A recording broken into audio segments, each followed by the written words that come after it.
تو اس کی دینداری اور پرہیزگاری کو دیکھ کر جنہوں نے دوستی کی ہوگی، اللہ فرماتا ہے ان کی دوستی دنیا تو دنیا، آخرت میں بھی کام آئے گی۔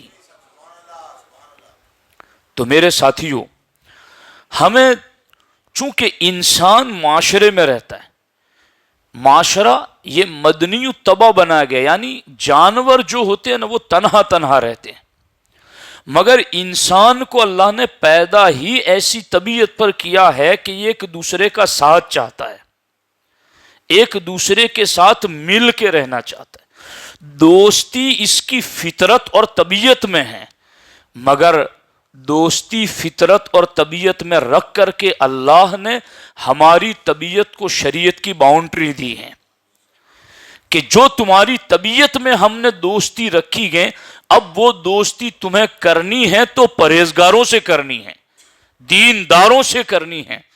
اللہ اکبر۔ میں اس پر آپ کو ایک حدیث پاک بتاتا ہوں کہ دوستی پرہیزگاروں سے جنہوں نے کی ہے وہ دوستی کہاں اور کیسے کام آئے گی۔ اللہ کے رسول صلی اللہ تعالی علیہ وآلہ وسلم ارشاد فرماتے ہیں کہ قیامت کے دن دوستی کیسے کام آئے گی۔ ما مجادلۃ احدکم فی الحق، سرکار فرماتے دنیا میں کوئی شخص بھی اپنے حق کے لیے اتنا جھگڑا نہیں کرے گا، دنیا میں کوئی بھی شخص اپنے حق کے لیے اتنا جھگڑا نہیں کرے گا بِأَشَدِّ مُجَادَلَةً مِّنَ الْمُؤْمِنِينَ لِرَبِّهِمْ فِي إِخْوَانِهِمْ، جتنا جھگڑا مومن قیامت کے دن اللہ سے کرے گا اپنے مومن بھائیوں کو جنت لے جانے کے لیے۔ اب یہ جھگڑا وہ دنیا والا نہیں، اللہ سے تو وہ جھگڑا نہیں ہو سکتا، نہ کسی میں وہ تاب نہ مجال، مگر وہ ناز والا جھگڑا، وہ اس کی بارگاہ کے محبوبوں والا انداز۔ تو قیامت کے دن یہ دوستی کتنی کام آئے گی کہ جنہوں نے دوستی کا معیار دینداری پرہیزگاری کو بنایا تھا، نہ ان کی نسل ایک، نہ ان کا خاندان ایک، نہ ان کا کوئی خونی نسب برادری ایک، مگر انہوں نے محبت کی کسی دیندار سے، پرہیزگار سے، تو اس لیے کہ یہ دین ہے، یہ پرہیزگاری ہے۔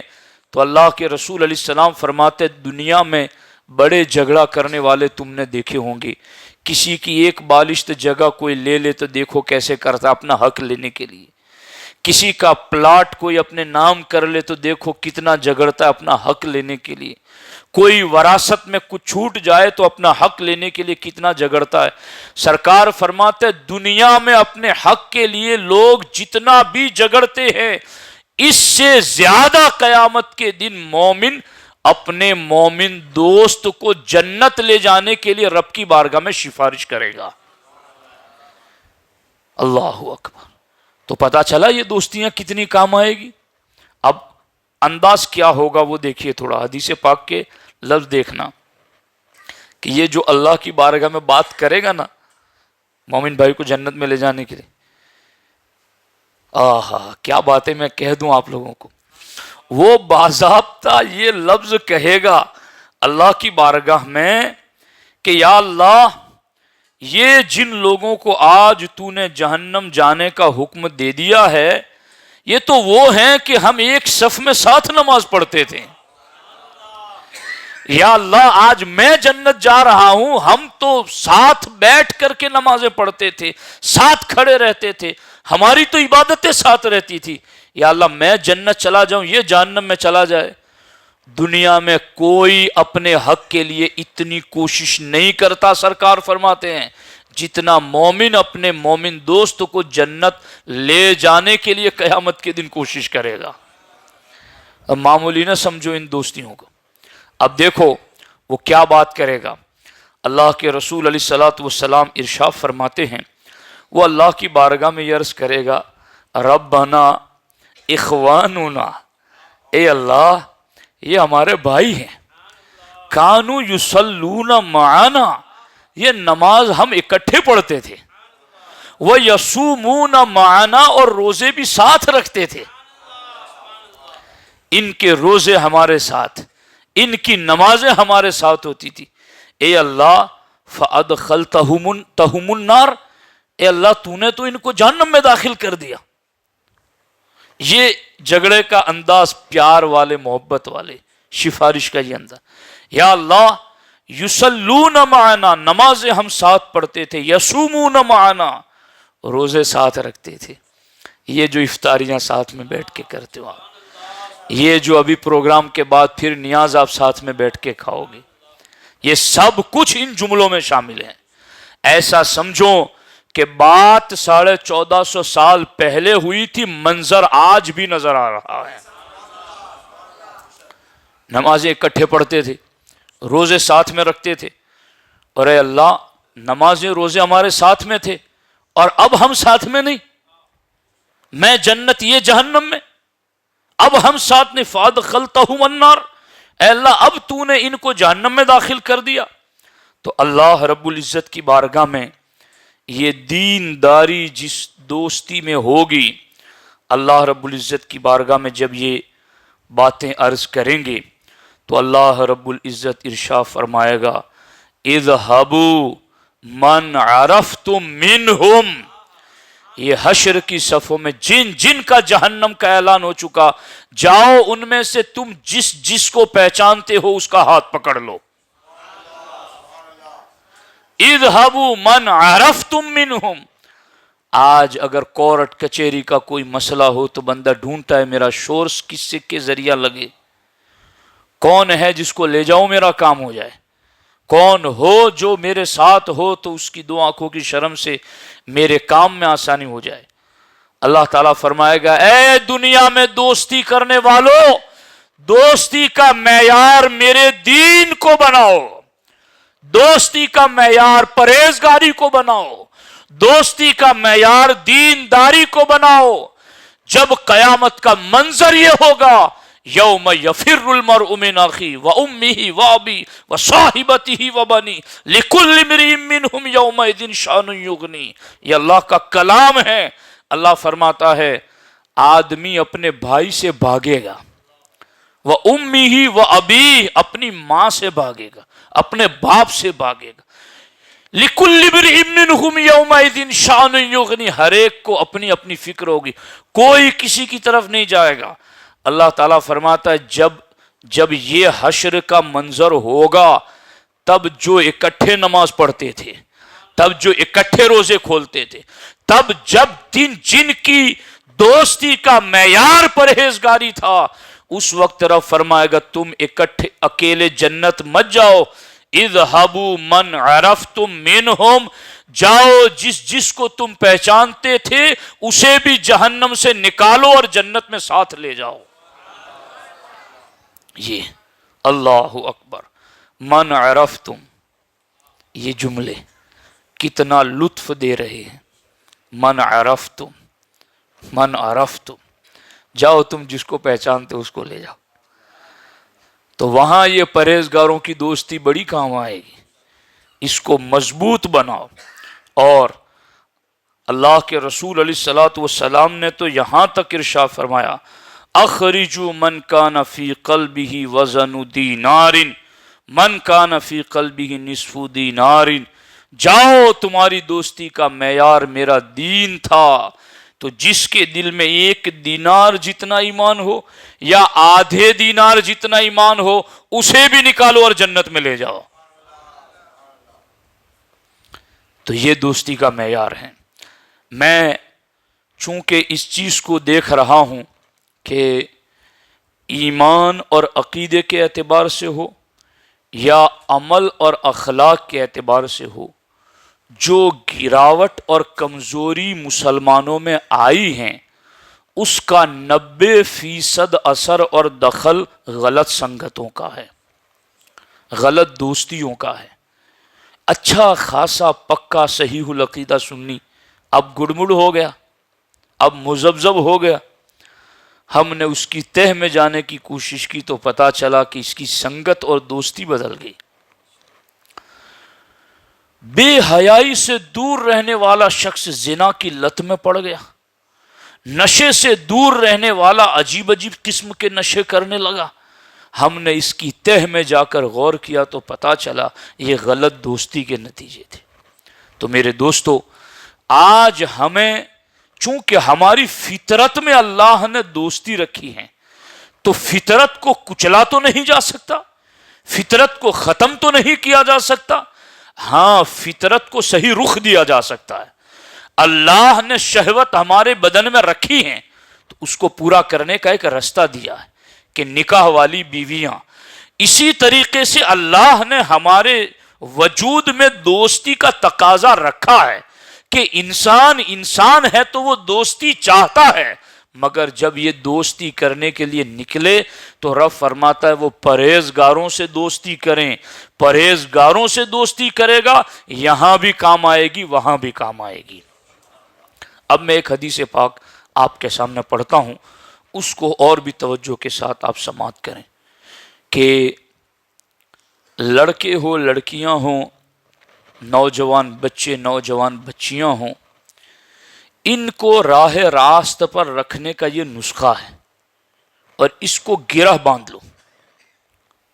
میں نہیں جانتا کہ گھنٹوں کی تقریریں زیادہ فائدہ دیتی ہیں یا 5 منٹ کی یہ بات زیادہ فائدہ دے گی. اگر آدمی باندھ لے گرہ تو اس کے لیے نجات ہی نجات ہے.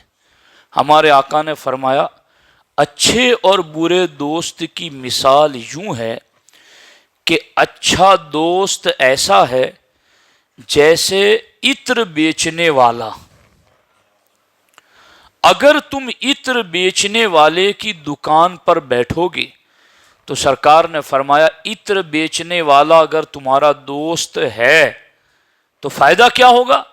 اس کے ساتھ بیٹھو گے تو وہ اپنی دوستی کا تقاضا سمجھتے ہوئے تمہیں تحفے میں کچھ دینا چاہے گا تو خوشبو دے گا، چونکہ اس کے پاس وہی چیز ہے.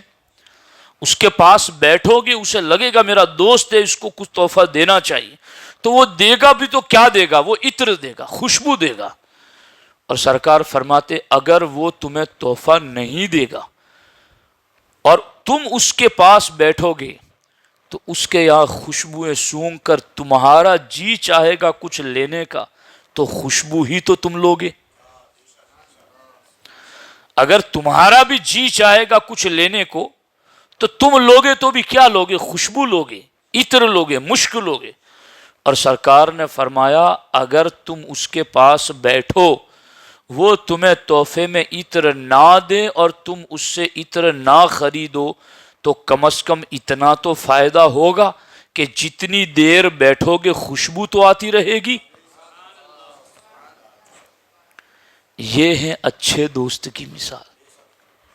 اچھے دوست کی مثال، اچھے دوست کی صحبت میں بیٹھو گے، کم از کم جتنی دیر بیٹھو گے گناہ سے بچو گے.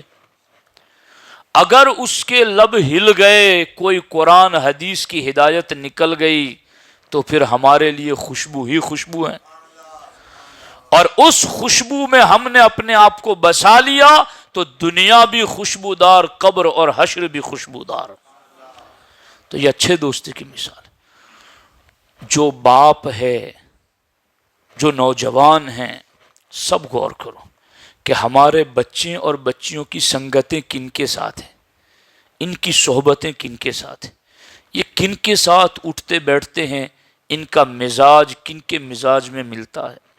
سرکار نے فرمایا برے دوست کی مثال ایسی ہیں کحامل المسک و نافخ الکیر. سرکار فرماتے جیسے دھنی جلانے والا، دھنی جلاتا ہے نا، دھنی جلانے والا، تم اس کے پاس بیٹھو گے تو سرکار فرماتے تمہیں آگ لگے گی، تپش، گرمی لگے گی، دھوئیں لگے گے تمہیں. اور دھوئیں اور آگ تو لگے گی، کبھی چنگاری اڑ کر کپڑوں پر لگ گئی، کپڑے بھی جل جائیں گے، جسم بھی جل جائے گا. سرکار فرماتے یہ برے دوست کی مثال ہے، تو برے کی سنگت میں نہ بیٹھو. آج شراب اتنی عام کیوں ہو گئی؟ زنا اتنا عام کیوں ہو گیا؟ بے حیائی اتنی عام کیوں ہو گئی؟ جوا، سود خوری اتنی عام کیوں ہو گئی؟ اور جتنے بھی گناہ ہیں وہ اتنی تیزی سے عام کیوں ہو رہے گئے؟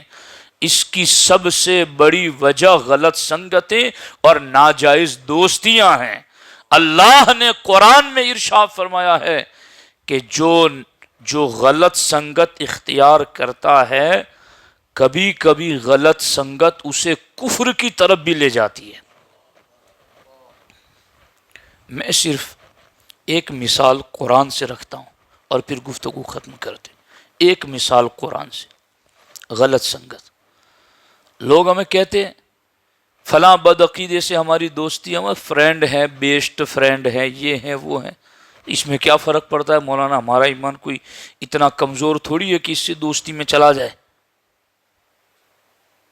اب میں تمہیں بتا رہا ہوں قرآن کہہ کیا رہا ہے۔ یوں تو ہر مسلمان یہ کہتا ہے کہ قرآن ہمارا امام ہے، مانتے نہیں مانتے؟ قرآن ہمارا امام ہے کہ نہیں ہے؟ قرآن ہمارا پیشوا اور رہنما ہادی ہے کہ نہیں ہے؟ اب وہ قرآن کیا کہتا ہے وہ دیکھو۔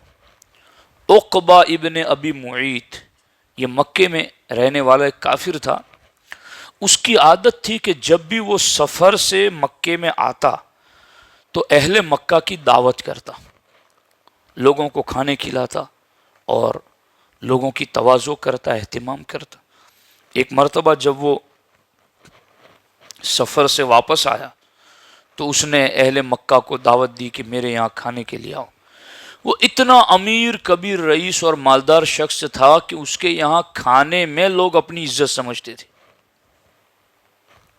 اس نے اللہ کے رسول علیہ السلام کو بھی دعوت دی کہ آپ بھی میرے یہاں تشریف لائیں کھانے میں، اور وہ سرکار کی بارگاہ میں بہت آتا جاتا تھا، سرکار کی باتیں سنتا، پسند بھی کرتا۔ تو اس نے اللہ کے رسول علیہ السلام کو بھی دعوت پیش کی کہ آپ آئیں اور میرے یہاں کھانا تناول کریں۔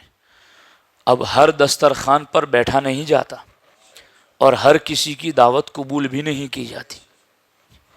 ہم جب کبھی ایسا اسٹینڈ لیتے ہیں تو جو علم نہیں رکھتے وہ کہتے ہیں کہ یار یہ مولوی بڑے سخت قسم کے لوگ ہیں۔ ہم یہ سختی اپنی ذات کے لیے نہیں رکھتے، یہ قرآن والی سختی ہے، اور قرآن یہ سختی ہمیں جنت سے دور کرنے کے لیے نہیں، جہنم سے بچانے کے لیے کراتا ہے کہ یہ پابندیاں کرو گے تو تمہارا ایمان بچے گا۔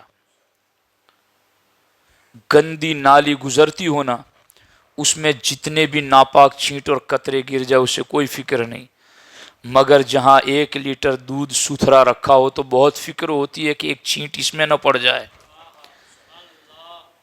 اے دودھ سے زیادہ پاکیزہ عقیدہ رکھنے والے سنیوں، حفاظت تم نے دودھ کی کرنی ہے کہ کوئی بدعقیدگی کی چھینٹ نہ پڑ جائے۔ گندی نالیوں کو کیا فکر ہے، اس میں ایک اور ڈول پیشاب بہا دیا جائے۔ جتنے بدعقیدے ہیں سب ساتھ مل کے بیٹھیں گے اور کہیں گے دیکھو یار ہم اپنا مذہب رکھتے ہیں پھر بھی ساتھ میں بیٹھتے ہیں جی، تو جتنے مرضی چاہے ساتھ میں مل کے بیٹھ لیں۔ فکر گندی نالی کو نہیں ہے، وہ تو خود ہی نجاست ہے، وہاں اور نجاست مل جائے تو کیا فکر ہے؟ فکر تو اس دودھ کو ہے جسے اللہ نے لبناً خالصاً سائغا للشاربین بنایا۔ اللہ تعالیٰ نے قرآن میں کیا مثال دیا پتہ ہے؟ اللہ اکبر، اللہ اکبر، اللہ اکبر۔ اللہ تعالیٰ نے فرمایا من بین فرس و دم، اللہ تعالیٰ فرماتا میں جانور کے جسم میں ایک طرف گوبر ہے ایک طرف خون ہے، اور دونوں کے بیچ سے تمہارے لیے صاف ستھرا سفید دودھ نکالتا ہوں، جو پینے والوں کے لیے خوشگوار۔ یعنی دودھ ایسا نہیں ہے کہ یہ لوہے کی طرح کڑک ہو کے گلے میں اٹک جائے اور تمہیں اتارنے کے لیے کوئی ہتھوڑی لے کے بیٹھنا پڑے اور اتارو۔ سائغا للشاربین، پینے والوں کے لیے خوشگوار، رکھو تو اتر جائے، طبیعت کو خوش کر دے۔ اللہ تعالیٰ نے فرمایا میں نے اس میں گوبر کو بھی ملنے نہیں دیا اور خون کو بھی ملنے نہیں دیا۔ لفظ دیکھو، من بین فرس و دم، فرس مانے گوبر، دم مانے خون، خون اور گوبر دونوں کے بیچ سے نکالا میں نے، مگر دونوں میں سے کوئی ایک بھی اگر مل جائے، خون مل جائے یا گوبر مل جائے تو کوئی دودھ پیے گا پھر؟ دودھ ہی نہیں رہے گا پھر جی. تو یہ چیز ہیں. اب یہ ستھرا عقیدہ جو ہے نا، پاکیزہ عقیدہ جو ولیوں سے، صحابہ سے، اہل بیت سے، بزرگوں سے ہو کر ہم تک پہنچا، یہ سفید دودھ کی حیثیت رکھتا ہے. تو فکر اس کی ہے کہ اس میں کچھ نہ مل جائے. اب اس کے لیے لوگ یہ کہتے ہیں کہ وہاں بیٹھے تو کیا فرق پڑ جاتا ہے، یہاں بیٹھے. دیکھو قرآن کیا کہتا ہے. عقبہ ابن ابی معیط حضور کو دعوت دی کھانے کی.